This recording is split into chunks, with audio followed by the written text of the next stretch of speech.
The photograph sits quietly in the archives, a glass plate negative from 1903, labeled simply Main Street, Morning. At first glance, it shows nothing remarkable. Cobblestones line the street. A horse-drawn wagon rests near the corner. The sidewalks are empty. The storefronts are closed. It appears to be a snapshot of an American town before it woke up, a moment of stillness captured in silver and glass. For over a century, this image remained undisturbed in the city archives, just another piece of the past, filed away and forgotten. But this photograph is not what it seems.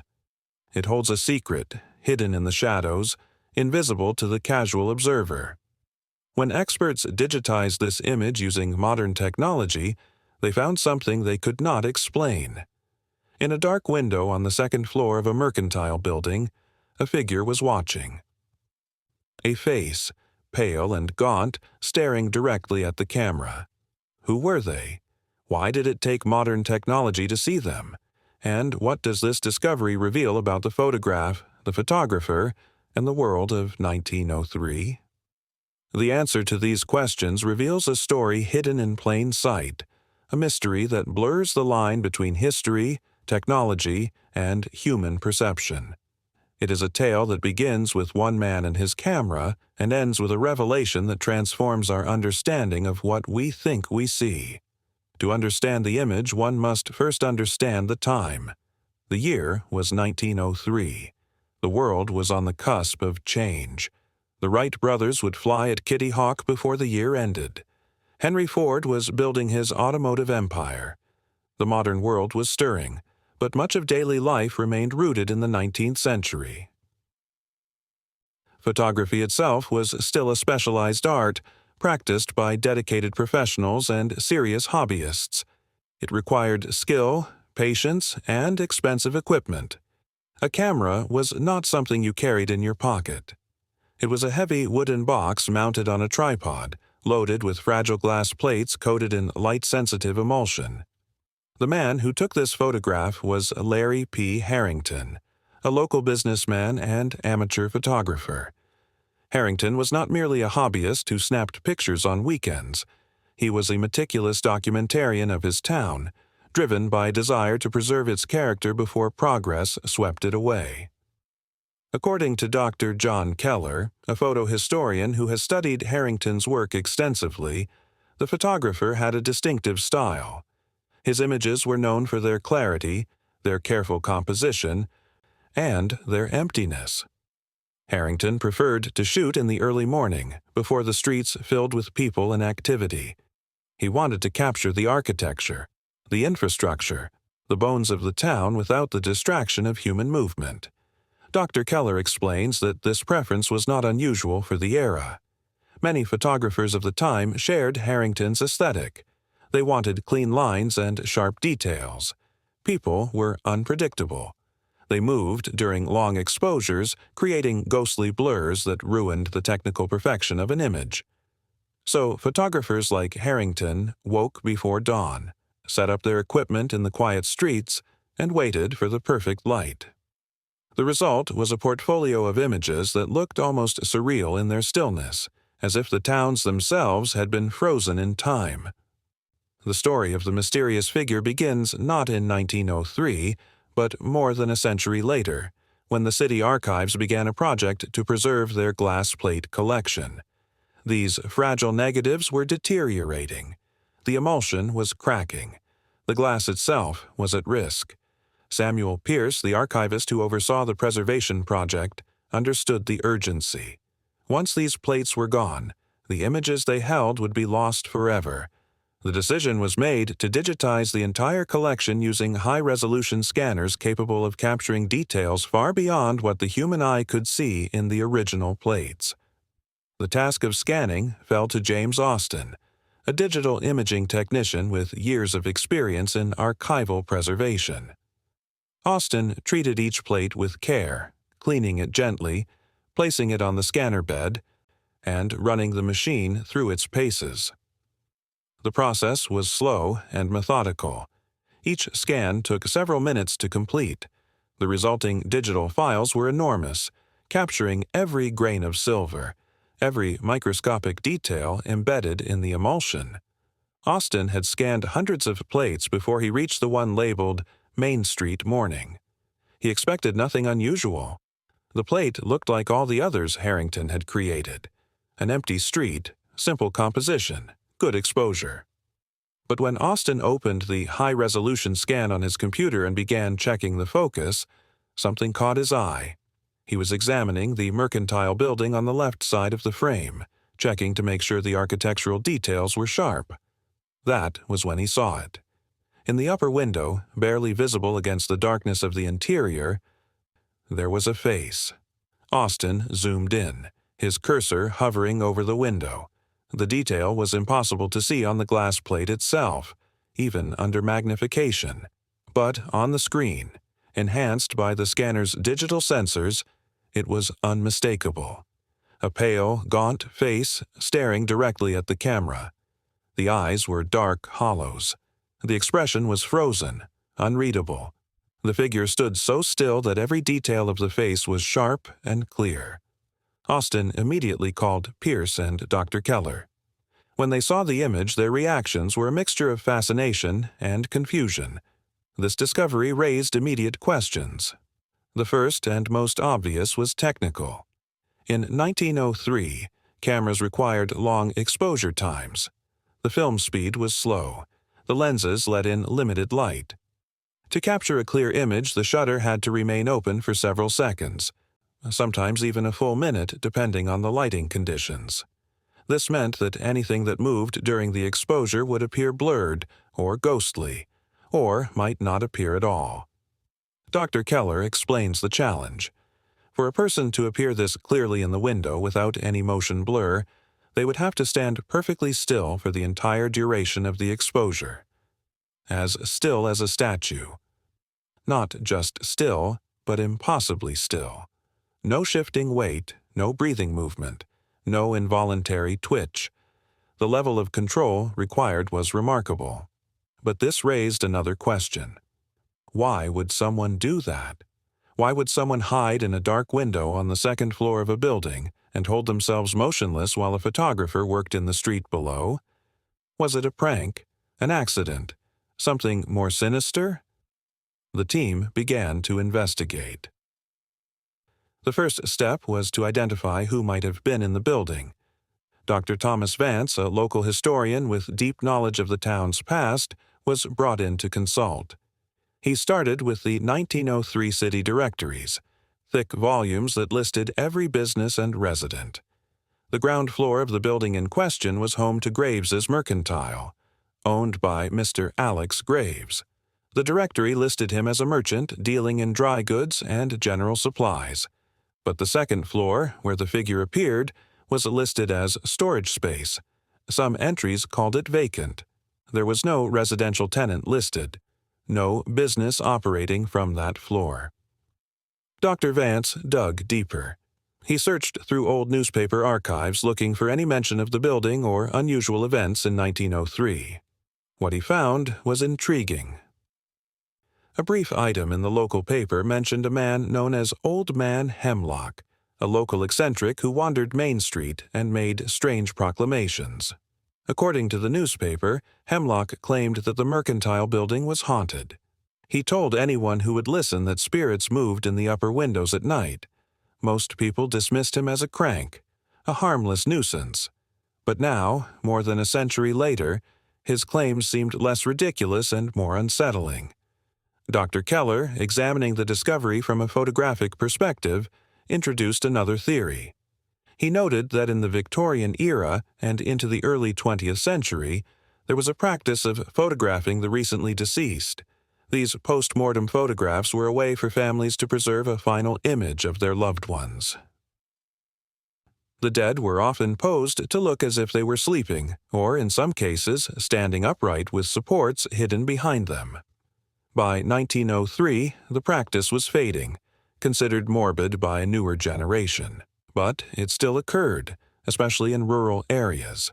Could this figure in the window be a body, propped up for a final portrait? The stillness would certainly make sense if the subject was deceased. James Austin challenged this theory almost immediately. He returned to his computer and enhanced the image further, adjusting the contrast and brightness to bring out every possible detail. He pointed to the eyes of the figure. There was something there, a tiny glint of light reflecting off the surface of the eyeball. This is called a specular highlight, and it suggests moisture. It suggests life. A dead eye, dried and clouded, would not produce this reflection. Austin also noted the posture of the figure. It was not relaxed or slumped. The shoulders were squared. The head was upright. The stance suggested tension, awareness. This was not a body propped in place. This was a living person, conscious and alert, deliberately positioning themselves to be photographed.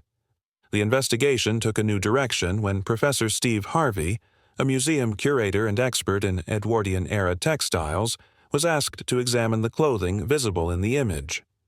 Using the enhanced scans, Harvey studied the garments worn by the figure. What he found was unusual. The clothing did not match typical day wear for 1903. The collar was unusually high, almost exaggerated. The fabric appeared heavy and dark. The overall appearance was theatrical rather than practical. Harvey noted that it looked less like street clothes and more like a costume, the kind worn by performers on stage. A costume. This single observation shifted the entire investigation. Dr. Vance returned to his research with a new focus. He began cross-referencing the date of the photograph with local events and entertainment listings from 1903. After hours of searching through archived newspapers, he found something significant. For 1 week in early autumn of 1903, a traveling entertainer had been in town. The advertisements described him as a stage magician, a man of mystery who performed illusions and feats of mentalism. His stage name was the Great Marvello, though his real name was listed as Julian Marvello. The dates of his performances aligned perfectly with the date marked on Harrington's glass plate. Armed with this new information, Samuel Pierce returned to the archives to search through the rest of Harrington's collection. If the photographer had captured Marvello in the window, perhaps there were other images of the magician. Pierce worked methodically through boxes of glass plates, examining each one. His persistence was rewarded. He found another plate, taken the same day as the street photograph, but this one was shot inside Harrington's studio. It was a formal portrait of a man in theatrical costume. The collar was high. The clothing was dark and dramatic. The face was pale, made up for stage performance. The plate was labeled with a name, Julian Marvello. The connection was undeniable. Harrington had not only photographed Marvello in his studio, but had apparently captured him again. Hidden in the window of the mercantile building. But why? Was this coincidence? Dr. Keller did not think so. He proposed that this might have been a deliberate act, a challenge, or a prank. Magicians of that era were known for their showmanship, for creating mysteries and spectacles that defied explanation. Perhaps Marvello was trying to create a haunted photograph, to plant himself in the image as a ghost-like presence. If so, it was remarkably successful. For over 100 years, no one had known he was there. The final piece of the puzzle came from an unexpected source. Pierce, while organizing the archival materials, discovered a personal journal that had belonged to Harrington. The photographer had kept detailed notes about his work, recording dates, subjects, technical details, and personal observations. Pierce turned to the entry for the date of the mysterious photograph. What he read was revelatory. Harrington wrote about a wager he had made with the magician. According to the journal, Marvello had approached him after the studio portrait session. The magician was intrigued by photography. He called the camera a truth-telling machine, a device that could not be fooled by illusion or misdirection. Marvello proposed a challenge. He claimed he could capture a spirit on Harrington's truthful plates. Harrington, a rational man who prided himself on the documentary accuracy of his work, was skeptical. He accepted the wager. If Marvello could appear in one of his photographs without Harrington's knowledge or cooperation, The photographer would admit that his camera could be deceived. If Marvello failed, he would publicly acknowledge that photography was superior to stage magic. The journal entry described what happened next. Harrington set up his camera on Main Street for his usual morning documentation.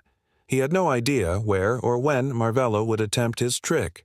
He simply went about his normal routine, composing the shot, calculating the exposure, and triggering the shutter. Only later, when Marvello revealed the wager's outcome, did Harrington learn what had happened. The magician had entered the vacant second floor of the mercantile building before dawn. He had positioned himself in the window, knowing that Harrington favored that particular view of Main Street. Using his theatrical training and his knowledge of stage presence, Marvello had prepared himself. Dr. Keller, examining the evidence, pieced together how Marvello achieved the effect. The magician would have applied pale makeup to his face, the same kind used for stage performances. This would have caught the limited light entering the dark room, making his face visible against the shadows. He would have dressed in his theatrical costume, with the high collar that helped frame his face. Then came the most difficult part.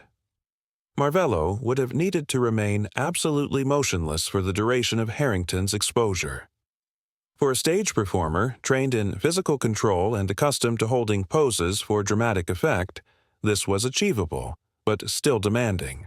He would have taken a deep breath, held it to prevent any movement of his chest, and locked his body in position. His eyes would have fixed on the camera lens in the street below. For perhaps 30 seconds, perhaps a full minute, he would have become a living statue. The result was exactly what Marvello intended. He appeared in the photograph as a ghostly presence, visible but unexplained. He was proof that even the truthful camera could be manipulated, that illusion was not limited to the stage. For Harrington, it was both a defeat and a source of admiration. His journal entry concluded with a note of respect for Marvello's dedication and skill. The photographer had been outplayed, but by an artist whose commitment to his craft matched his own. The figure in the window was not a ghost. It was not a corpse posed for a morbid portrait. It was not a trick of light or a flaw in the glass. It was Julian Marvello, stage magician, performer, and prankster. The photograph was not haunted. It was a stage, and Marvello had delivered a performance that would remain hidden for more than a century, waiting for the right technology to reveal it. This revelation transforms the photograph from a simple street scene into something richer and more complex. It becomes a record of a forgotten contest between two masters of their respective crafts. It is a testament to creativity, to human ingenuity, to the playful spirit that can exist even in the serious work of documentation and art. The image is no longer empty. It is filled with story, with personality, with a moment of mischief frozen in time. What makes this discovery particularly meaningful is what it suggests about other photographs from the same era. How many images sit in archives around the world, seemingly ordinary, hiding details that could only be revealed through modern scanning technology? How many stories remain untold, waiting for someone to simply zoom in and look more carefully? The technology that Harrington used captured far more information than he could have seen with his own eyes. The glass plates held secrets that would remain invisible until digital sensors could extract them from the emulsion. The 1903 photograph is no longer a mystery.